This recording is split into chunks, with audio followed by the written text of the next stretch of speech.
እንዴት የዱር አራዊት። ሰላም ልጆች፣ እንዴት ናችሁ? ዛሬ ስለ ዱር አራዊት እንማራለን። የዱር አራዊቶች በጫካ ውስጥ የሚኖሩ ከሰው ልጆች ጋር የማይላመዱ እንስሳቶች ናቸው። ከኔ ጋር ስማቸውን ለመማር ዝግጁ ናችሁ? አብረን እንበል። ልጆች፣ ይህ እንስሳ ስሙ ማን ይመስላችኋል?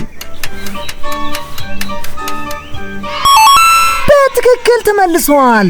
አንበሳ። ባለረጅም አፍንጫ ጫካ ውስጥ የሚኖር እንስሳ ስሙ ማን ነው? በትክክል መልሳችኋል። ዝሆን። ልጆች፣ የዚህን እንስሳ ስም መገመት ትችላላችሁ?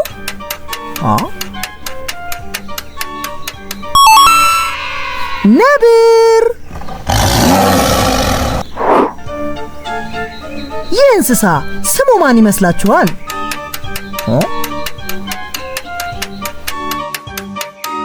ድብ።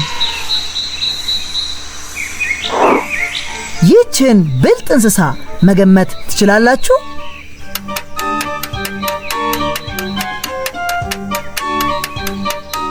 ቀበሮ። በትክክል መልሳችኋል ልጆች።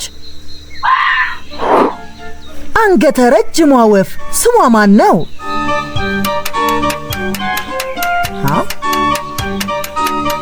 ሰጎን። በትክክል ተመልሷል ልጆች። እንቀጥል። ይህችስ በዛፍ ላይ የምትንጠላጠል እንስሳ ስሟ ማን ነው? አግኝታችሁታል። ጦጣ። የአንገተ ረጅም እንስሳ ስሙ ማን ነው? ቀጭኔ። በጣም ጥሩ ልጆች፣ እስካሁን የተማርናቸውን እንስሳት ታስታውሳላችሁ? አ አንበሳ፣ ዝ ዝሆን፣ ነ ነብር፣ ቀ ቀበሮ፣ ድ ድብ፣ ሰ ሰጎን፣ ቀ ቀጭኔ፣ ጦ ጦጣ። እጅግ በጣም ጥሩ ልጆች። በሚቀጥለው ቪዲዮ እንገናኝ። ደህና ሁኑ። እንዴት